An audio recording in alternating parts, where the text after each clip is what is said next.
Hello dear students, welcome once again to this incredible platform of EduLover.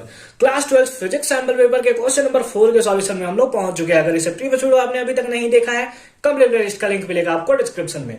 क्या है question number 4? Derive the expression. ओहो, expression हमें derive करना है for the frequency of the radiation. ठीक है, अच्छी बात है। फ्रीक्वेंसी के लिए हम लोग कर लेंगे, फार्मूला हमें पता है। When hydrogen atom D excites, यानी हाइड्रोजन एटम है वो डी एक्साइट्स होता है फ्रॉम n टू n-1, यानी कि पहले अगर 4th ऑर्बिट में होगा तो फिर जंप करके आ जाता है 3 ऑर्बिट में, डी एक्साइट्स कर देता है। यानी किसी तरह से फर्स्ट ऑर्बिट से उसको एक्साइट किया हो गया 4th ऑर्बिट में, फिर उसको तीसरे ऑर्बिट में लाया गया। या फिर आप समझ सकते हो कि तीसरा से दूसरा में आया होगा या फिर दूसरा से फर्स्ट में आया होगा। ठीक है, अच्छी बात है। तो इसको हम लोग क्या बोलते हैं? इसको हम लोग बोलते हैं किसका वैल्यू? इसको हम लोग बोलते हैं n2 ले लेते हैं, इसको n1 ले लेते हैं इसको। ठीक है, ऐसे नहीं होता है। n2 का वैल्यू जो मतलब जहां से ये स्टार्टिंग में रहता है, और n1 का वैल्यू वो होता है जो फिर वहां से आ जाता है, फिर मतलब सेकेंड टाइम एक्साइट्स या डी एक्साइट्स करने के बाद जो हमें देखने को मिलता है। ठीक है, हालांकि इसके बारे में बात करेंगे अभी।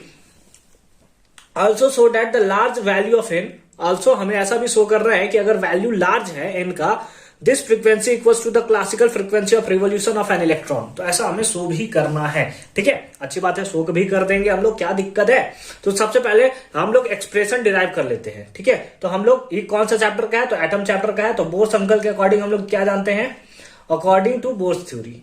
ठीक है, बोर्स थ्योरी के अकॉर्डिंग हम लोग क्या जानते हैं? तो बोर्स थ्योरी के अकॉर्डिंग फ्रीक्वेंसी, आप म्यू भी लिख सकते हो, हम लोग एफ का यूज करना है। ये कितना होता है? That is 2 pi square M K square Z square E to the power 4 divided by H cube. और इधर आता है हमारे पास क्या? 1/n1 square minus 1/n2 square. यही होता है ना, 1/n1 square minus 1/n2 square. ये हमारा सारा का सारा वैल्यू हो गया।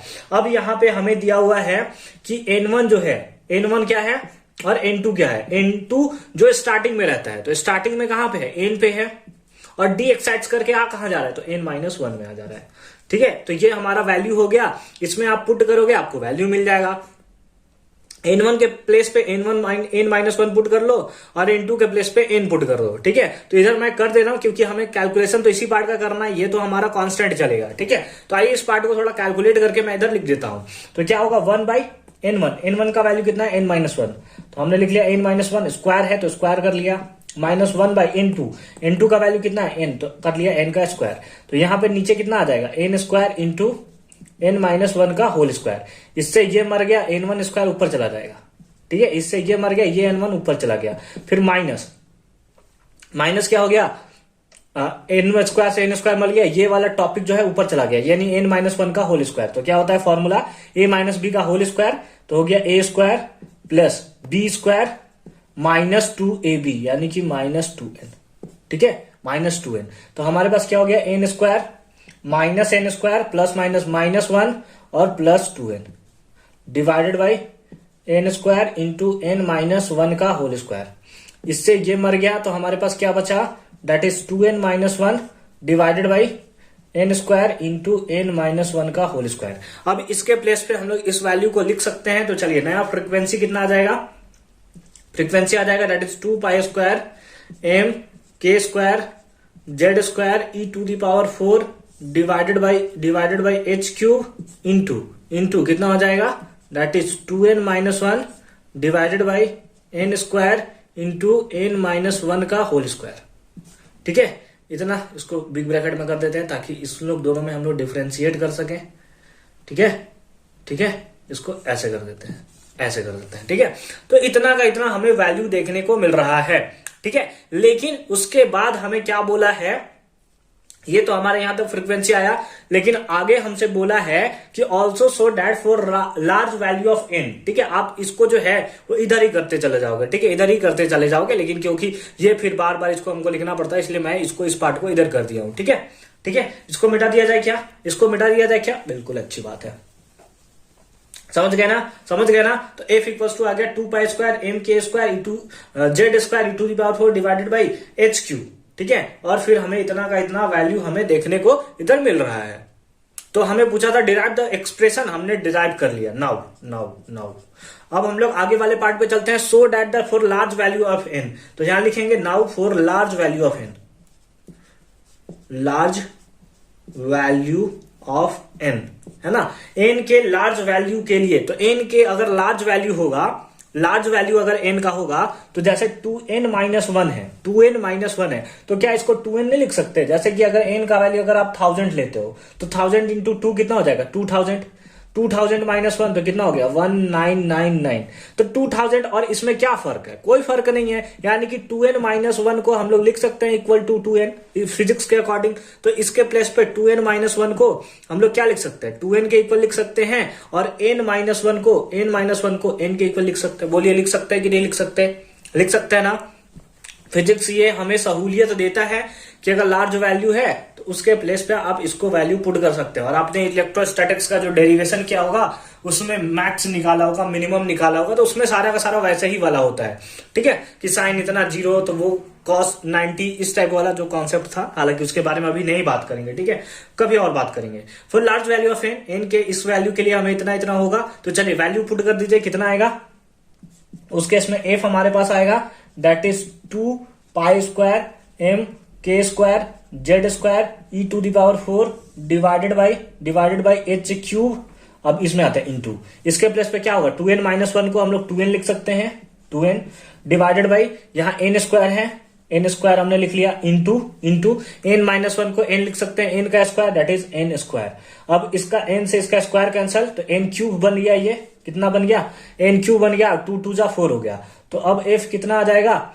f हमारे पास आ जाएगा दैट इज 4 पाई क्यूब, ठीक है, 4 pi cube m k square z square e to the power 4 divided by n cube और h क्यूब। तो हमारे पास हो गया n cube into h cube, n cube into h cube. n और h में आप डिफ्रेंशिएट कर लोगे, ठीक है। मेरा लिखने का तरीका है थोड़ा, इसको अच्छे से समझ लोगे आप, ठीक है। तो ये हमारा आया है निकल कर फ्रीक्वेंसी।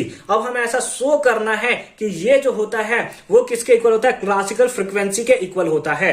तो नाउ हम लोग एक्चुअली में फ्रीक्वेंसी का फॉर्मूला क्या जानते हैं? तो फ्रीक्वेंसी का जो फॉर्मूला होता है that is Vn divided by 2πRn, यानी कि nth ऑर्बिट का वेलोसिटी डिवाइडेड बाई 2πr, है ना। nth रेडियस का मतलब nth ऑर्बिट का रेडियस, ठीक है। अब Vn का वैल्यू आप पुट करना चाहो तो पुट कर सकते हो, ठीक है। मैं सारा का सारा वैल्यू क्योंकि k के टर्म में लिया हूं तो यहां पर भी V जो है वैल्यू वो हम लोग k के टर्म में लेंगे। अगर आप चाहो तो एप्सिलॉन नॉट के टर्म में भी लिख सकते हो, k के प्लेस पे 1/4 पाई एप्सिलॉन नॉट। तो जैसा आप चाहो वैसा ले सकते हो, दोनों ही टर्म में हमारा जो आंसर होगा वो सेम होगा, ठीक है। तो अगर Vn का वैल्यू अगर हम लोग पुट करना चाहें तो क्या होता है? तो Vn का वैल्यू होता है, बहुत अच्छे से समझेंगे, Vn का वैल्यू होता है 2 पाई k e जेड स्क्वायर, ठीक है, ई स्क्वायर जेड या जेड स्क्वायर, ठीक है, डिवाइडेड बाई एनएच, ठीक है। एनएच अच्छे से डिफरेंशिएट आप कर लोगे, डिवाइडेड बाई 2 पाई का तो 2 पाई रहेगा, 2 पाई का तो 2 पाई रहेगा। अब आर एन है, आर का वैल्यू क्या होता है? That is N square H square divided by 4 pi square M K Z square, ठीक है। इस टाइप से हमें वैल्यू देखने को मिलता है। अब यहां पे आप क्या कर लोगे? सारे के सारे वैल्यू को कट पिट जो भी आपको करना है कर लोगे।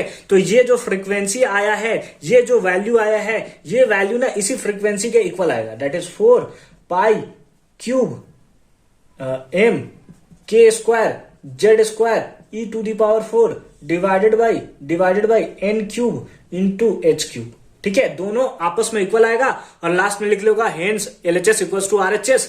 ये हमारा प्रूव्ड हो गया, ये हमारा शो हो गया, ठीक है। तो आई होप कि क्वेश्चन नंबर 4 भी आपको अच्छे से समझ में आया होगा। हालांकि 9 मिनट का ये वीडियो हो चुका है, लेकिन मैंने हर एक कॉन्सेप्ट को एकदम खोल कर रख दिया है, ऑपरेशन करके रख दिया है कि कैसे इसको हम लोग सॉल्व करेंगे, ठीक है। तो मिलते हैं आपसे नेक्स्ट वीडियो में, अच्छे से पढ़ाई करते रहिए। क्वेश्चन नंबर 5 जो है और भी थोड़ा इंटरेस्टिंग है, उसको भी पढ़ेंगे, लेकिन तब तक के लिए अच्छे से पढ़ाई करते हैं। मिलते हैं नेक्स्ट वीडियो में क्वेश्चन नंबर 5 के सॉल्यूशन के साथ, और कंप्लीट प्लेलिस्ट का लिंक मिलेगा आपको डिस्क्रिप्शन में।